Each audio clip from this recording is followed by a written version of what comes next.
Essa aula ficará gravada e posteriormente será colocada no meu YouTube, tá? Então, a gente falou nas 4 primeiras aulas de declínio cognitivo leve. O declínio cognitivo leve, ele é um quadro clínico que não pode ser considerado um quadro pré-DA, nem sempre, apesar de que a maior parte realmente acaba evoluindo para a doença tipo Alzheimer. O declínio cognitivo leve é um quadro em que acontece o declínio cognitivo leve é um quadro em que acontece alterações de memória, alterações de memória essas que não prejudicam o paciente, ou se prejudicam, não causam ruptura do seu estilo de vida. Então, o paciente tem perda de memória, no entanto, a perda de memória, ela, assim, não atrapalha o paciente. O paciente continua trabalhando, o paciente continua indo ao mercado, indo ao banco, o paciente continua fazendo as coisas de casa. No entanto, os familiares, os vizinhos, os amigos do paciente percebem que o paciente está um pouco diferente. Ele está esquecendo mais. E o próprio paciente está referindo que ele está se esquecendo. Cerca de 10 a 15% desses pacientes acabam evoluindo para a doença de Alzheimer em 1 ano. Não há muita coisa o que se fazer para evitar essa progressão. Apesar de que eu falei isso na aula anterior, eu faço algumas coisas para tentar evitar. Algumas modificações alimentares, atividade física, mudança de estilo de vida, uso de ômega 3, que não tem nada demonstrando, mas a gente usa tudo que tem. E a gente usa também algumas medicações, como os inibidores de colinesterase, que nós vamos ver aqui depois, no final da aula, nas últimas aulas, aliás, que também são usados para tratamento de declínio cognitivo leve, apesar de que não tem nenhum estudo que justifique o seu uso. A doença de Alzheimer já é uma doença degenerativa, seria, digamos assim, um passo além do declínio cognitivo leve. Aqui você já tem uma demência. O que é demência? Demência é uma alteração cognitiva que prejudica ou rompe com o estilo de vida do paciente. Então, demência não é uma coisa com que você nasce.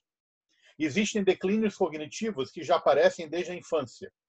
Esses declínios cognitivos que aparecem desde a infância não progridem, não evoluem e ficam estáticos, não podem ser chamados de demência. Demência é uma regressão cognitiva a partir de um estado que era considerado normal. Essa regressão é progressiva e atrapalha a qualidade de vida do paciente, causa transtornos nos hábitos do paciente, demonstra-se um quadro progressivo. Boa noite, Leandro. Demonstra-se um quadro progressivo tendendo à piora, digamos assim, de maneira sutil, progressiva ou rapidamente progressiva. Então, demência, por exemplo, paciente com paralisia cerebral que apresenta um quadro cognitivo não tem demência. Mas um jovem de 20 anos que começa a apresentar um quadro de regressão progressiva, com ou não outros achados, pode apresentar um quadro demencial. Ao mesmo tempo, um idoso de 50 ou 60 anos, 50 não, porque 50 não é idoso, mas 65 a 70 anos, que começa a apresentar um quadro de perda cognitiva a partir de um basal que era considerado normal, também pode ser considerado um quadro demencial. A doença tipo Alzheimer é considerada a demência primária mais comum do mundo. Na verdade, ela começou a ser considerada a demência primária mais comum do mundo a partir da década de 80. Porque até o final da década de 70, ela era considerada uma doença rara. Por quê? Bem, a doença de Alzheimer foi descrita por Alois Alzheimer em 1906. Na verdade, ele descreveu o primeiro paciente em 1901, mas a descrição patológica da doença só veio em 1906. A paciente dele se chamava Auguste Deter, uma mulher de 50 anos de idade à época, que começou a apresentar alterações de comportamento, perda de memória, alucinações e delírios. O seu marido, então, a internou. Naquela época não tinha muito o que fazer. interna-se em um hospício. Dr. Alois Alzheimer, naquela época jovem, 30 e poucos anos de idade, trabalhando no laboratório de Emil Kraepelin, um psiquiatra da época, que era considerado o maior psiquiatra da época. Quem trabalhava junto com ele era o Levy, dos corpos de Levy, da doença de Parkinson. Ele recebe essa paciente. Ele estuda essa paciente vem a falecer em 1906. 1905. Na época que ela faleceu, a Alois Alzheimer já estava trabalhando em outro local. Já tinha saído do laboratório de Emil Kraepelin e já tinha ido para outro local. E estando lá, ele recebe o cérebro da Auguste Deter, de um dos seus colegas que ficaram lá com Emil Kraepelin. Ele então estuda o cérebro da paciente e ele observa as alterações que nós observamos hoje. Só que, é claro, ele tinha muita dificuldade de interpretar o que ele estava vendo. Mas já era muito fácil, depois dos estudos de Ramon e Cajal, demonstrando a estrutura cerebral. É claro, Ramon e Cajal é mais ou menos contemporâneo, mas demonstrando a estrutura cerebral, a Alois Alzheimer não teve muita dificuldade em demonstrar a anatomia alterada do cérebro de Auguste Deter. Ele observou placas de amiloide e agregados neurofibrilares. Ele descreveu isso e ele levou para um congresso na época. As pessoas não levaram ele muito a sério. Na verdade, acharam aquela apresentação um pouco estranha demais. E consideraram uma doença rara, porque, afinal de contas, era uma mulher de 50 anos. Então, era uma doença rara. Ele deixou isso de lado. Alois Alzheimer acabou estudando alguns outros pacientes, mas ele praticamente deixou isso de lado. Ele praticamente não estudou mais o cérebro de Auguste Deter. Ele acabou morrendo com 56 anos, se eu não me engano, vítima de, provavelmente, doenças cardiovasculares. Emil Kraepelin é que colocou o nome de doença de Alzheimer. Ele considerava também uma doença rara. E ele colocou o nome do seu pupilo. Bem, a doença de Alzheimer era considerada rara até a década de 70. A partir da década de 80, com estudos patológicos e imunistoquímicos, começou-se a se demonstrar uma frequência muito grande de placa de amiloide e proteína tau hiperfosforilada no cérebro de alguns pacientes, inclusive alguns pacientes jovens. E a partir da década de 80, a doença de Alzheimer começou a ser estudada com mais afinco. E no final da década de 80, ela foi considerada a demência mais comum do mundo. Ela é realmente a demência primária mais comum. Ela afeta cerca de 60% a 70% dos quadros de demência. Aqui você tem Alois Alzheimer, já um pouco mais idoso, né? Lembrar que ele morreu relativamente cedo. E aqui Auguste Deter, a sua paciente, com o olhar meio alienado, como eles falavam na época, olhando para o nada. Essa foi a primeira paciente descrita com doença de Alzheimer. Bem, a demência de Alzheimer, ela é uma demência que a gente já chamou de primária, no entanto, ela pode frequentemente coexistir com outra forma de demência, que é a demência vascular. Nós vamos falar de demência vascular posteriormente, em outras aulas. A demência vascular é a segunda demência mais comum do mundo e é uma demência secundária. A diferença de demência primária para demência secundária, gente, é fundamental.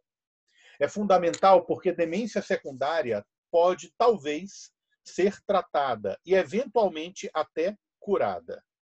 As demências primárias, não. Demência primária é toda demência em que você não tem uma explicação anatômica, ou seja, uma causa-efeito exata para o aparecimento. Muitas vezes sendo de característica genética. Entre as demências primárias, nós temos 3 formas importantes. A demência tipo Alzheimer, que é a mais comum. A demência frontotemporal, relacionada a mutações da progranulina, ou da MAPT, que é uma proteína relacionada à hiperfosforilação da tau, ou a TDP43. E a demência por corpos de Levy, que é uma demência em que há deposição de corpos de Levy na região do córtex. Essas demências são consideradas primárias. A demência frontotemporal, ela se divide em demência variante comportamental e a variante afásica, com 3 grupos: afasia primária progressiva, afasia logopênica e demência semântica. Nós vamos falar disso posteriormente. A gente não vai falar disso agora. Entre as demências secundárias, nós temos a demência vascular, a mais comum do mundo, secundária, causada por lesões vasculares, microlesões, várias lesões, alterações difusas de substância branca, que a gente chama de leucaraiose, ou microangiopatia grave, ou focos graves com fluentes de gliose, que vocês já devem ter visto isso, por exemplo, em laudos de ressonância. Ou um infarto bem localizado, por exemplo, um infarto talâmico, ou um infarto parietal esquerdo, ou um infarto frontal bilateral por lesão de artéria cerebral anterior única, por exemplo, artéria cerebral anterior ásicos, que a gente chama, pode levar a quadros demenciais, um único infarto. Mas muitas vezes são vários infartos que se sucedem, várias pequenas lacunas que se sucedem, ou lesões de substância branca difusas. Há outras causas de demência secundária, como deficiência de vitamina B12, hipotireoidismo, meningites crônicas, HIV, outras neuroinfecções, álcool, drogas e intoxicações, hematoma subdural crônico, hidrocefalia de pressão normal. São outras que podem ser melhoradas ou eventualmente curadas. A doença de Creutzfeldt-Jakob, que a gente vai falar depois como uma das últimas aulas, a demência priônica, é uma causa de demência rapidamente progressiva. Ela não evolui em anos, ela evolui em meses. Em geral, começa e depois de 3, 4 meses o paciente já está completamente dependente, com abalos musculares, mioclonias e quadro cerebelar. Essa é bastante rara. Devo ter visto uns 6 ou 7 casos até hoje na minha vida. Graças a Deus. Quando você tem a demência tipo Alzheimer com a demência vascular, você tem o que se chama de demência mista, que talvez em algumas populações seja mais comum do que a própria doença de Alzheimer. Porque você tem uma alteração tipo Alzheimer, com placas de amiloide, agregados neurofibrilares de proteína tal, quadro clínico de Alzheimer e ressonância ou imagem com alterações clássicas de um quadro vascular. É interessante observar, como nós vamos ver posteriormente, que os fatores de risco para a doença de Alzheimer, tirando a idade, que é o principal, os fatores de risco, eles são basicamente iguais nos dois problemas. Ou seja, tanto Alzheimer como vascular produzem fatores de risco semelhantes. Aliás, são relacionados a fatores de risco semelhantes. Alteração de estilo de vida, tabagismo, álcool, obesidade, diabetes, hipertensão, sedentarismo. A doença de Alzheimer, clinicamente, ela se caracteriza por perda de memória, é o clássico. Nem todo paciente com Alzheimer apresenta perda de memória como primeiro sintoma. 90% dos pacientes apresentam perda de memória. Mas existem pacientes com Alzheimer que apresentam alterações visoespaciais, chamada de variante cortical posterior.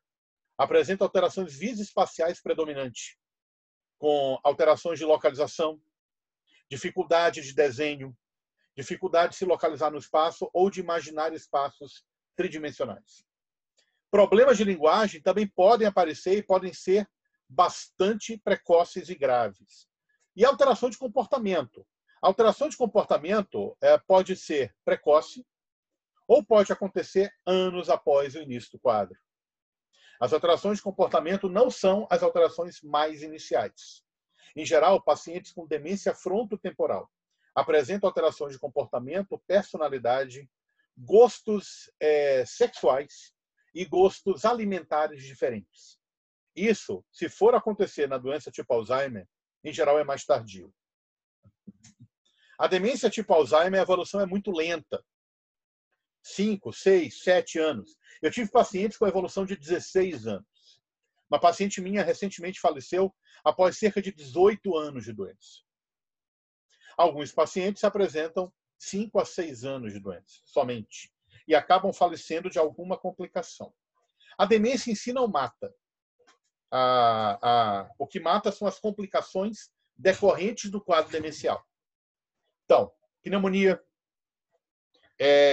desnutrição, desidratação, alterações hidroeletrolíticas, trombose, infecções, como infecção urinária, ou a pneumonia que eu falei agora há pouco, outras coisas. Essas são as causas da morte no paciente com doença tipo Alzheimer.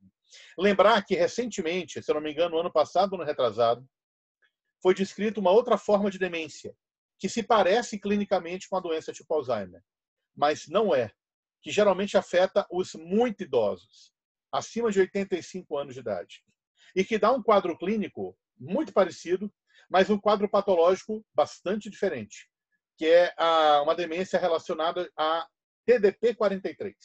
A TDP-43 é uma proteína chamada Transactive DNA Binding Protein 43. É uma proteína estrutural, está relacionada a transporte axonal dentro do cérebro, e a mutação dela está relacionada a paraparesias espásticas, demência frontotemporal, esclerose lateral amiotrófica e esta doença chamada LATE. L-A-T-E. É até brincando em inglês, que late quer dizer tardio, né? Tarde. Geralmente é uma demência que demonstra-se nos pacientes mais tardios. Geralmente você tem uma atrofia límbica, uma atrofia do córtex mesial temporal muito mais importante do que qualquer outra. Você tem inclusões de TDP-43, o que você não tem com frequência na doença de Alzheimer. E você tem um quadro de perda de memória, progressivo, mas muito mais lento do que o paciente com doença tipo Alzheimer. A gente vai falar dessa LATE posteriormente, é uma outra forma de demência primária que foi descrita recentemente. A demência tipo Alzheimer é muito mais comum em pessoas acima de 60 anos de idade, apesar de poder acontecer em pacientes mais jovens. Cerca de 10% dos pacientes portadores de doença de Alzheimer começam a doença antes dos 50, acho que é menos de 1%. Começam a doença antes dos 50 anos. Esses pacientes, em geral, possuem formas genéticas da doença. A gente vai falar disso. E quem já viu aquele filme Para Sempre Alice? Se não me engano, em inglês é My Name is Alice. A história de uma paciente, uma senhora, neurocientista, que tem uma mutação da pré-fenilina 1, que é uma enzima que está relacionada à deposição de beta-amiloide. Essa mulher começa a desenvolver um quadro demencial muito precoce, com 50 e poucos anos de idade. E é um quadro genético, autossômico dominante, ou seja, ele passa para outras gerações. E a penetrância é de quase 100%. Quer dizer, se você tem a mutação, você vai ter demência. A gente nota a história da tragédia pessoal dessa mulher. E, é claro, do desespero da filha em saber que ela pode também possuir a mutação. É interessante vocês verem o filme. É uma atuação importante da... Eu nunca lembro o nome dela. Bem, eu vou lembrar. Memória, gente. A gente vai ficando velho, a memória vai ficando ruim. É uma atuação importante da atriz, cujo nome não lembro agora, mas eu vou lembrar em algum momento. E eu acho que vocês deveriam ver. É um filme, se eu não me engano, de 2013, 2014. Eu acho que vocês deveriam ver. Para Sempre Alice. É bem interessante. Julianne Moore. Julianne Moore. Agora eu lembrei o nome da atriz. Julianne Moore. Essa mesmo, Juliana. Muito bem. Muito bom o filme, eu também concordo. As principais diferenças das três doenças degenerativas: doença de Alzheimer, doença de Parkinson, Alzheimer e doença de Huntington.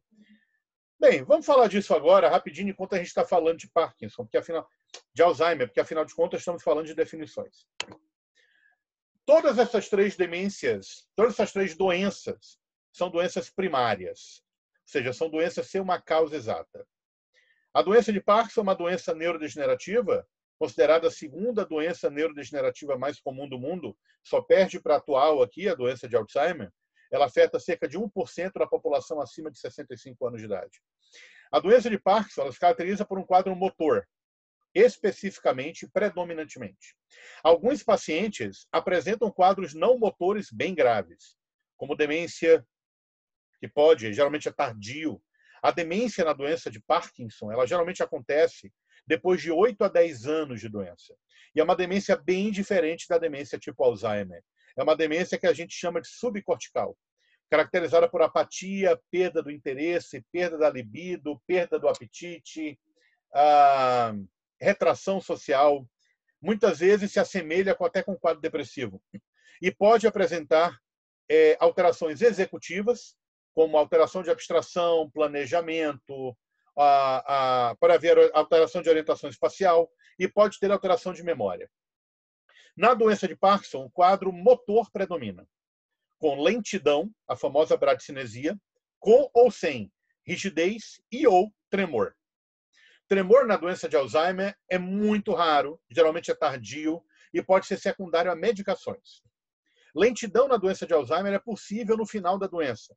Alguns pacientes podem apresentar o que chamamos de sinais parkinsonianos leves, que são um quadro clínico de um quadro parkinsoniano, mas sem muita evolução, que na verdade é mais relacionado à neurodegeneração do que à doença de Parkinson propriamente dita. Já a doença de Huntington é uma doença que foi descrita por George Huntington em 1860, se eu não me engano. É uma doença genética bem caracterizada, de todas as três. É uma doença genética bem caracterizada. É uma doença autossômica dominante relacionada à mutação no braço curto do cromossomo 4. Você tem uma mutação de um trinucleotídeo CAG. Vocês passaram por genética, vocês aprenderam que alguns pacientes apresentam doenças genéticas em que você tem uma repetição de trinucleotídeos dentro de um exon. Quanto mais trinucleotídeos você tem naquela repetição, mais instável é a doença. Então, a doença de Huntington se caracteriza por pelo menos 27 a 34 repetições de CAG dentro desse exon no braço curto do cromossomo 4. A doença se caracteriza por um quadro de coreia, movimento involuntário, randômico, aleatório. Entre no meu Instagram que vocês vão ver um quadro de Huntington. Está lá, é um dos últimos vídeos. Uma senhora de cadeira de rodas. Meu Instagram é o Neuroinformação. Entrem lá que vocês vão ver. A doença de Huntington dá um quadro de demência, mas a demência costuma ser relativamente tardia. Começa com a coreia. A demência vai aparecer 2, 3, 4 anos após. E um quadro psicótico, ou um quadro comportamental. Essa doença acaba levando a alteração do equilíbrio, alteração de marcha, alteração grave de cognição. Pode haver quadro parkinsoniano e distônico associados. Essa é a diferença dessas três doenças. São doenças completamente diferentes. Uma não tem relação com a outra. Mas, é claro, um paciente com doença de Parkinson, idoso, pode apresentar uma comorbidade com doença de Alzheimer. E um paciente com doença de Alzheimer pode apresentar sinais parkinsonianos. Mas não significa que uma doença evolui para outra, de maneira nenhuma. E a doença de Huntington é uma coisa completamente diferente. Enquanto que a doença de Alzheimer você tem sugestões de hereditariedade nos casos esporádicos. E hereditariedade mesmo em 1% dos casos. E a doença de Parkinson, mais de 90% dos casos é esporádica e somente 10% são genéticas. A doença de Huntington, todos são genéticos. Todos, sem exceção. Todos são autossômico dominante. Todos têm penetrância de pelo menos 70%. O que indica que se você tem um gene, você vai ter a doença.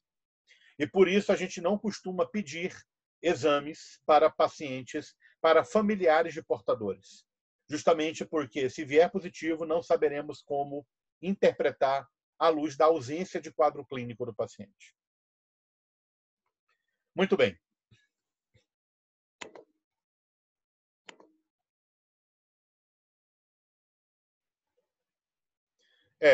As demências são um pouco diferentes, Mariana. Na verdade, o diagnóstico da demência não é o que faz o diagnóstico do quadro, entendeu? A doença de Parkinson, clinicamente, é completamente diferente de doença de Huntington, por exemplo.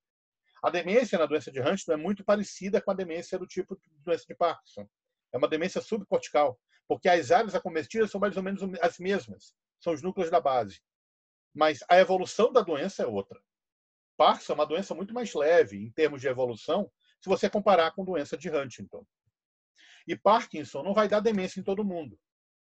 Eu estou com uma paciente, por exemplo, com 26 anos, 28 anos de doença de Parkinson, que agora está apresentando quadro demencial.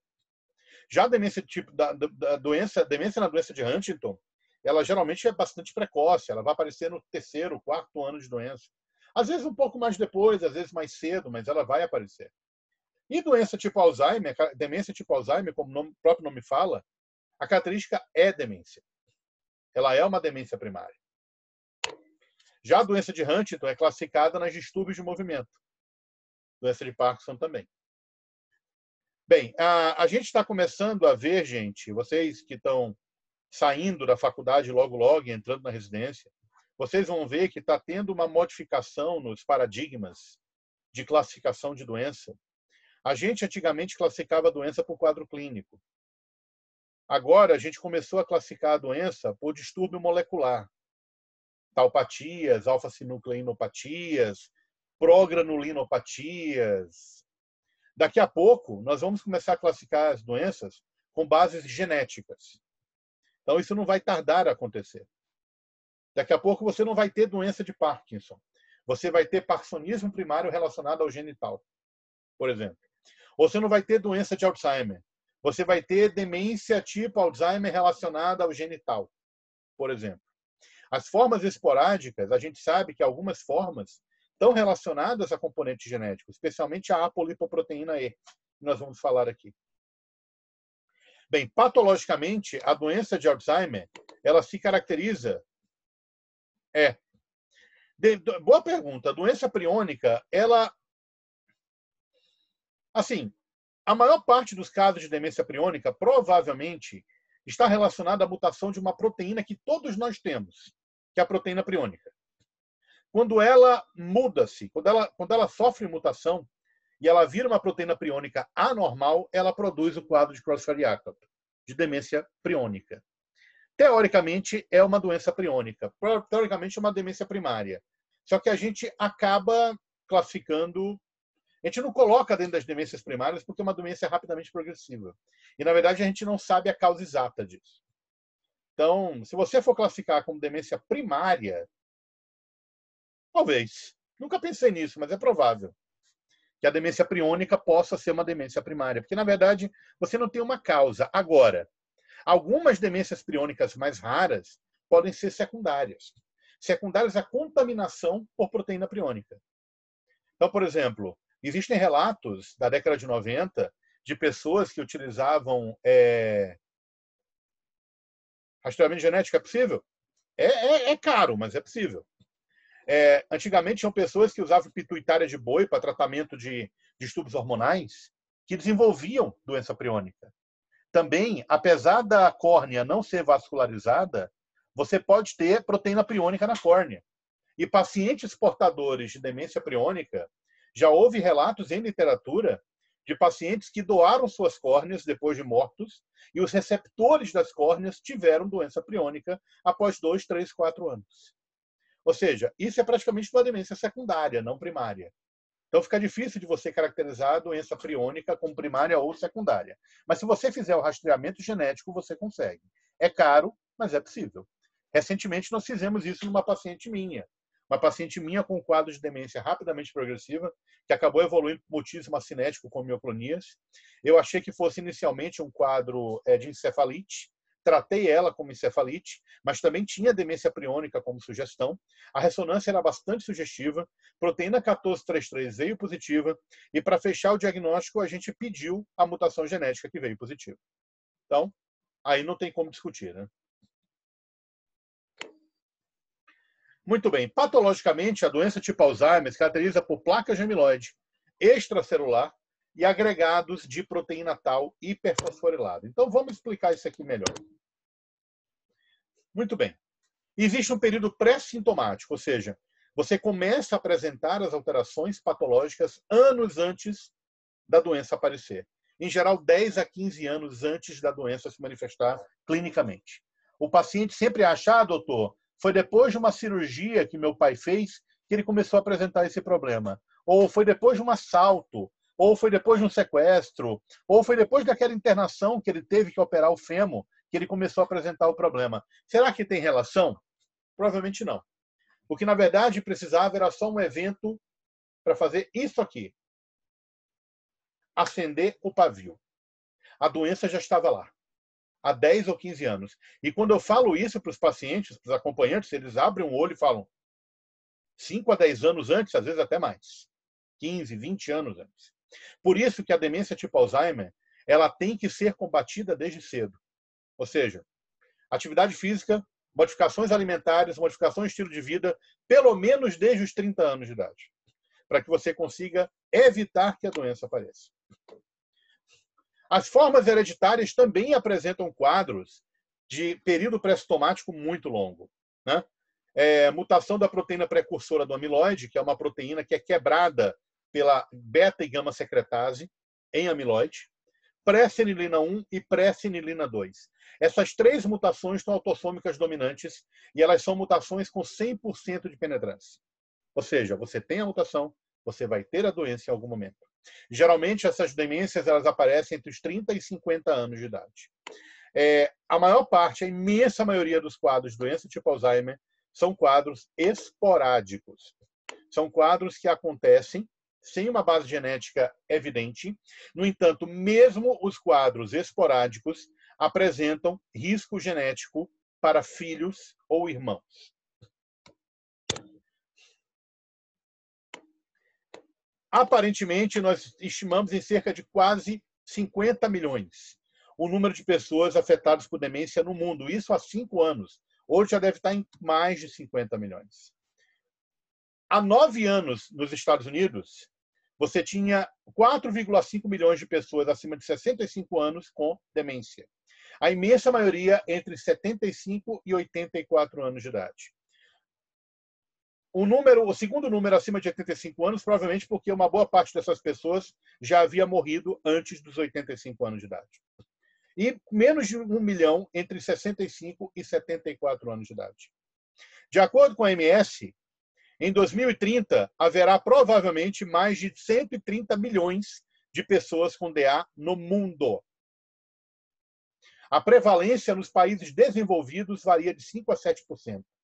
Pelos nossos problemas crônicos, sociais, pela baixa educação, pelo risco grave de desnutrição, pelo uso crônico de álcool e pelas alterações de estilo de vida que não são seguidas, infelizmente, em parte pela ignorância, a prevalência de demência em países subdesenvolvidos deve ser muito maior.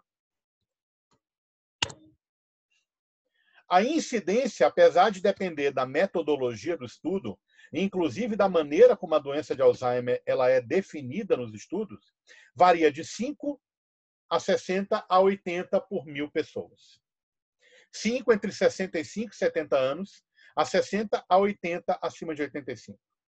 Uma coisa que se sabe é que a incidência dobra a cada 10 anos após os 60 anos de idade e a cada 5 após os 80 anos de idade. Então, a partir dos 60, se a sua incidência era de 0,5%, ela vai passar a ser 1% a cada 10 anos, 2%, vai aumentando. E após os 80 anos de idade, a cada 5 anos, ela também vai dobrando. Ou seja, a chance de você ter doença de Parkinson ou doença de Alzheimer aumenta com a idade. O fator de risco mais importante para a doença de Alzheimer é idade. Há mais mulheres acometidas que homens, provavelmente porque as mulheres vivem mais. O risco de demência nos países desenvolvidos, o risco de demência vascular, vem diminuindo, porque nos países desenvolvidos tem se feito um trabalho muito bom de prevenção vascular. Mas nos países desenvolvidos, o número de pacientes com demência e a mortalidade por demência vem aumentando, o que pode dar duas sugestões. Em primeiro lugar, as pessoas estão vivendo mais. Segundo lugar, há algum fator de risco que não está sendo combatido.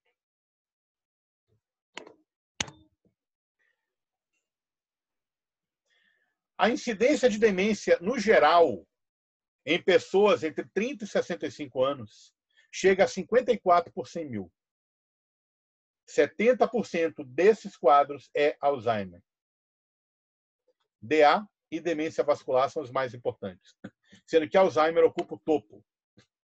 O número de casos de demência em 1990 era 20 milhões no mundo. Aumentou para 44 milhões em 2016. Foi mais que o dobro.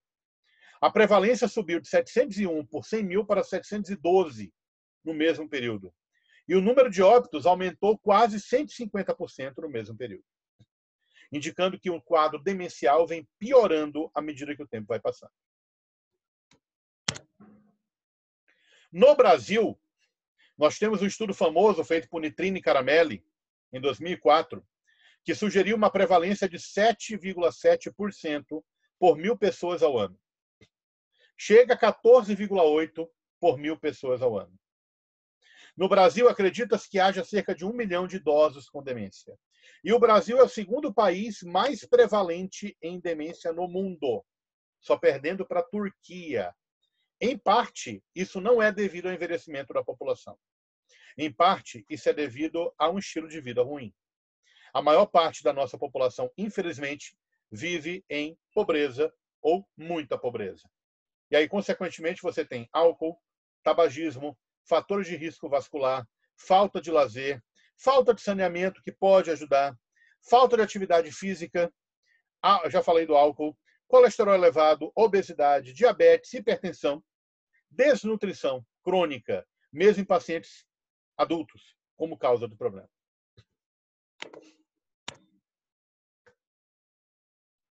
Vocês têm alguma dúvida por enquanto, gente? Se vocês tiverem dúvida, por favor, falem agora, tá? É interessante falar agora porque o assunto está fresco para quem está ouvindo.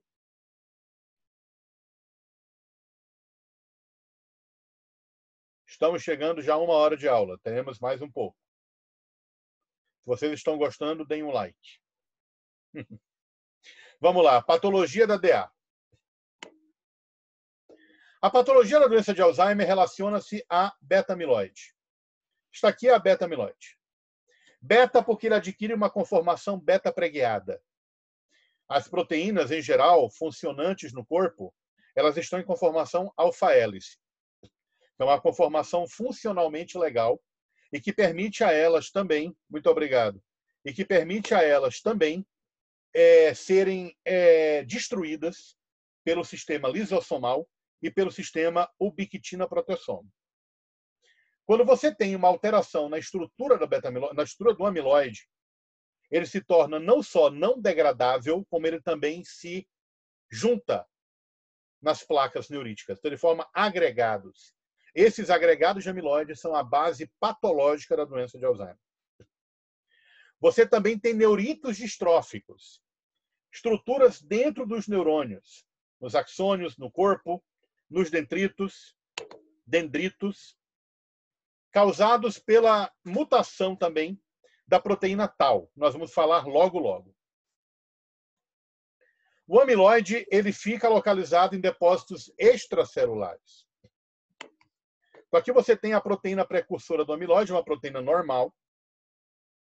Ela é destruída pela beta-secretase, que é uma enzima que destrói proteínas, é uma proteinase, e posteriormente pela alfa-secretase em beta-amiloide. A ação da beta-secretase e da gama, não é alfa, é gama, e da gama-secretase, elas estão sob orientação de algumas outras proteínas anormais e de situações anormais dentro da célula.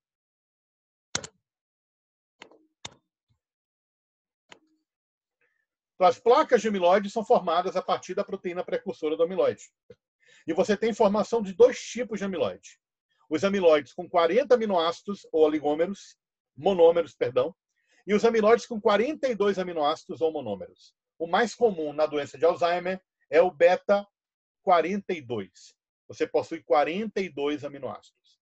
A forma 40 aminoácidos, que é a beta-40, ela é muito mais comum nas placas vasculares da demência vascular. E geralmente é um beta-amiloide mais solúvel, enquanto que o 42 é insolúvel, é hidrofóbico. Então, consequentemente, ele tem mais chance de se agregar.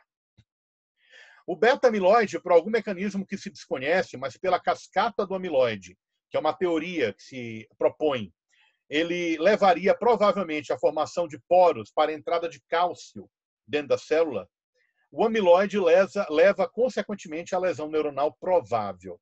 Alguns estudos não conseguiram, nenhum estudo até hoje conseguiu provar por A mais B que o amiloide leva de maneira definitiva à lesão neuronal.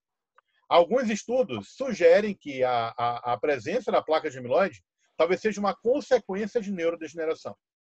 No entanto, é bem provável que a presença da placa amiloide leve à lesão neuronal. Fora isso, nós temos o agregado de proteína tau, que forma os agregados neurofibrilares. A proteína tau é uma proteína normal existente nos microtúbulos. Então, aqui você tem um microtúbulo, aqui você tem do lado de fora a proteína tau. É uma proteína de suporte de microtúbulo. Quando a proteína tau sofre hiperfosforilação, ela começa a apresentar uma alteração de conformação. E essa alteração de conformação leva a uma dificuldade de ser solubilizada e destruída. Ela, a consequência, se armazena nos agregados neurofibrilares no interior do neurônio. Então, aqui você tem tau estabilizada, tau hiperfosforilada. Essa tau hiperfosforilada, ela sofre oligomerização e formação de filamentos, levando aos agregados. Aqui você tem placas de amiloide, marronzinhos. E aqui você tem os agregados neurofibrilares dentro do neurônio.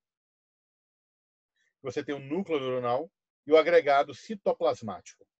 Aqui você tem um neurônio normal. Aqui você tem a presença das sinapses entre axônios e dendridos. Aqui você tem os microtúbulos neuronais, que fazem parte da estrutura do neurônio. E aqui você tem a proteína tau. Aqui você começa a ter neurodegeneração, degeneração sináptica e formação dos agregados neurofibrilares dentro dos neurônios, com destruição do microtúbulo e formação de agregados de proteína tau hiperfosforilada.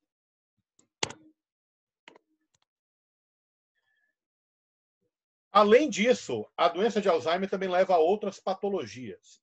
Uma patologia interessante é a angiopatia amiloide. Observe isso aqui é a coloração com tricômio de Gomori, sob luz birrefringente, luz polarizada. Vocês observam a presença de amiloide ao redor do vaso. Aqui é um vaso, aqui você tem a endotélio vascular. Aqui você está vendo hemácias, leucócitos, linfócitos, etc. E aqui você tem a presença de placas de amiloide ao redor dos vasos. Essa placa de amiloide, ela deixa o vaso mole, deixa o vaso friável. Aqui você tem uma ressonância em sequência SWI, demonstrando trocentos pontos pretos, que na verdade são focos de microsangramento. Isso aqui é patognomônico de angiopatia amiloide. Microsangramento cortical. E aqui nós temos um paciente apresentando um quadro clínico de inflamação por amiloide. Alguns pacientes apresentam uma forma inflamatória, levando a um quadro de encefalopatia progressiva subaguda com quadro epiléptico, sugerindo uma encefalite. Você faz a ressonância, aparece isso. No FLAIR, aqui é um FLAIR. E no SWI aparece isto aqui. Você fecha o diagnóstico de angiopatia amiloide, forma inflamatória. Esse paciente responde bem a corticoide e ou imunoglobulina. As inclusões de alfa-sinucleína, formados famosos corpúsculos de Levy, ou Levy, mas realmente é Levy, são inclusões intracitoplasmáticas eosinofílicas contendo alfa-sinucleína, podem aparecer em pacientes com doença de Alzheimer. Assim como beta-amiloide aparece em pacientes com doença de Parkinson. O que importa não é se aparece ou não, mas o que importa é a concentração deles. E na doença de Alzheimer, a concentração dos corpos de Levy é menor do que você esperaria na doença de Parkinson. Além do que a localização é diferente. Na doença de Parkinson, você começa com corpos de Levy em bulbo olfatório, tronco cerebral, substância negra e, posteriormente, mais para cima, ao nível dos núcleos da base. E depois córtex. Enquanto que aqui, na doença de Alzheimer, você vai ter principalmente nas amígdalas cerebrais. Alterações vasculares clássicas, microangiopatia, aqui uma tomografia mostrando as alterações em hipodensidade sugestivas de lesão cerebral microvascular. E aqui a presença de lesões difusas. Isso aqui é uma lesão que a gente chama de microangiopatias tipo Fasecas 3, ou seja, lesão difusa e confluente de todas as áreas cerebrais. Isso aqui é um clássico de demência vascular. Isso aqui pode estar relacionado à alteração de fluxo arterial. É um fator de risco vascular. Você tem várias lesões de pequenas artérias que podem levar à hipóxia crônica do cérebro. Mas, ao mesmo tempo, essa isquemia ela pode ser fator de risco para a demência tipo Alzheimer, mas ela também pode ser fator de risco importante para a demência tipo vascular. E ela pode se associar à demência tipo Alzheimer.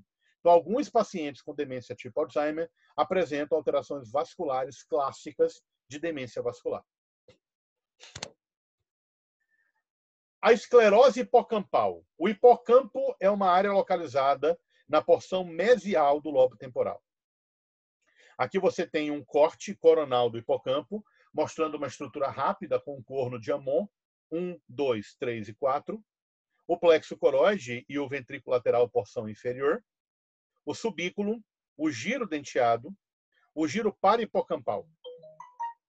Aqui a localização do hipocampo, especialmente fazendo parte do famoso sistema límbico, circuito de Papez, que começa aqui na região do córtex entorrinal e vai terminar aqui na região do hipocampo e na amígdala cerebral. E aqui nós temos por que ele é chamado de hipocampo. A estrutura do hipocampo, o hipocampo aqui, ele dissecado, ele parece um cavalo marinho. Daí o nome hipocampo. Então, a esclerose hipocampal, você tem perda de células piramidais aqui na região hipocampal. E gliose no hipocampo. Isso é desproporcional à patologia no resto do cérebro. Alguns pacientes apresentam uma esclerose hipocampal muito mais importante. E nós temos que lembrar que a memória começa aqui. Então, essa lesão hipocampal ela é importante porque ela é o substrato anatômico mais importante do quadro parkinsoniano. Além disso, na demência frontotemporal também pode aparecer. Nas lesões vasculares também pode aparecer esclerose hipocampal. Fora isso, na esclerose mesial temporal, a forma mais comum de epilepsia focal, você também tem alteração hipocampal. E recentemente, na LATE, aquela demência tardia relacionada a TDP-43, você também tem lesão hipocampal. Aqui o hipocampo normal. Aqui você tem a região do hipocampo propriamente dita. Aqui você tem a coluna de células granulosas da região das células piramidais. Aqui é o normal. E as inclusões de TDP-43. TDP-43, como eu já falei, é Transactive DNA Binding Protein 43. Ela é uma proteína que pode se acumular e pode levar à atrofia hipocampal. Geralmente, a presença da TDP-43 no cérebro do paciente com doença de Alzheimer leva a uma progressão clínica mais rápida. Mas a LATE, que é uma completamente diferente da doença de Alzheimer, é uma outra demência primária, ela tem uma evolução mais lenta do que o paciente com doença de Alzheimer. Aqui é o artigo da Brain, se vocês quiserem ler, o artigo publicado que traz essa LATE, que faz a primeira descrição da LATE, e depois a gente vai, a partir desse artigo, falar um pouco sobre ela, em outra aula.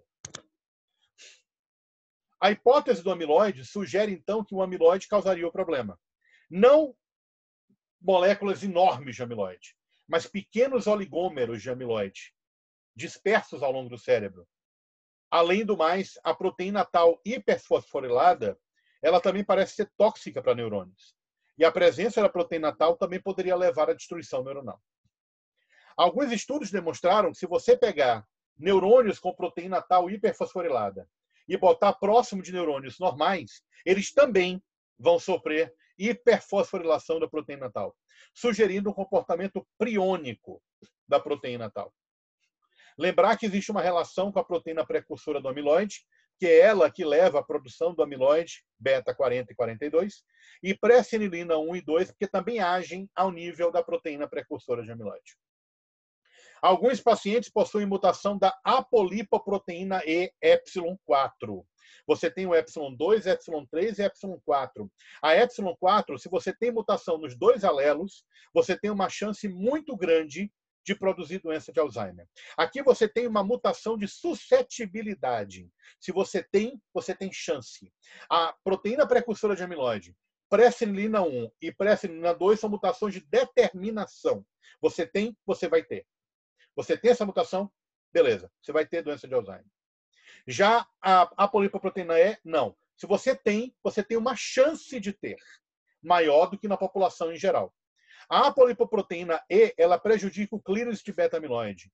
Então, você pode tentar clarear o beta-amiloide de outras maneiras. Muito bem, Juliana. A gente vai falar disso na próxima aula, mas já não existe uma comprovação exata entre o uso de benzodiazepínico e redução da gama-secretase. Ainda não sabemos. Na verdade, muitos estudos ainda têm que ser feitos. Eu falei sobre isso num programa de televisão no Heródoto Barbeiro, quando saiu há 4 anos. Eu fui convidado pela Bandeirantes para falar. Não, ainda não sabemos, mas é claro. A gente também não sabe, Juliana, e isso é um negócio interessante, porque os estudos que foram feitos são todos estudos de segmento, são estudos de coorte de segmento. Não é estudo que avalia causa e efeito, porque não dá para fazer isso. Você não pode dar benzodiazepínico para um idoso e ver se ele vai desenvolver Alzheimer. Então, você tem que acabar fazendo um estudo de segmento de corte. E a gente não sabe se o benzodiazepínico causa demência ou se, como a demência ela começa 10, 15 anos antes, o paciente já não apresenta insônia precedendo o quadro de memória. E aí acaba usando o benzodiazepínico e mascarando esse efeito. Ainda não sabemos. Então, a gente vai falar sobre isso na aula de fatores de risco, próxima segunda-feira. Tem muitos fatores de risco e benzodiazepínico é uma possibilidade que a gente deve levar em conta. Eu sempre sugiro o seguinte, você quer dar benzodiazepínico? Pense 2 vezes se vale a pena. Porque existem medicações melhores. Então, aqui você tem os agregados neurofibrilares, né? Você tem a proteína precursora da amiloide sendo destruída pela gama e pela beta-secretase. Aqui você tem os agregados neurofibrilares. Aqui você tem a proteína tau sendo hiperfosforilada e destruindo os microtúbulos. E aqui você tem a formação do quadro patológico de doença tipo Alzheimer. Aqui você tem um cérebro muito mais atrofiado, né, em relação ao cérebro normal, inclusive com aumento de ventrículos e diminuição de áreas de conexão. Observe aqui que você tem o hipocampo cheinho, aqui você tem o hipocampo completamente atrofiado. E aqui você tem, né, mutações de formas familiares, né, de pré-senilina 1 e 2, levando à agregação de proteína beta-amiloide, juntamente com o estresse, levando à formação das placas de amiloide. Lembrar que estresse, fator de risco, é um quadro muito importante, especialmente em pacientes que não possuem forma genética. Então, uma maneira interessante de você evitar a doença de Alzheimer não é só evitar o estresse, mas evitar qualquer coisa que produza estresse, como sedentarismo, obesidade, sono ruim e outras coisas. Muito bem, gente. Na próxima aula, nós vamos abordar genética e fatores de risco para a doença de Alzheimer. Alguma dúvida? Nossa aula acaba de acabar.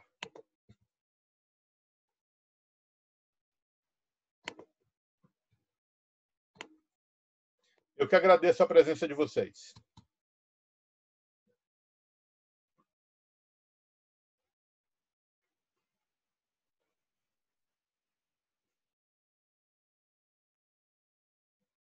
A Laurinês acaba de mandar o formulário para vocês preencherem. Eu quero agradecer aos meus apadrinhados, especialmente a Laurinês, pela presença de vocês e sigam-me no Instagram, sempre tem alguma coisa interessante para postar, em medicina ou não. E a gente vai falar de mais coisas sobre doença de Alzheimer na próxima segunda. Depois de doença de Alzheimer, frontotemporal, Late, Levy, demências secundárias, e depois a gente vai passar para distúrbios de movimento. Tá certo? Gente, muito obrigado. A aula estará à disposição logo, logo no YouTube.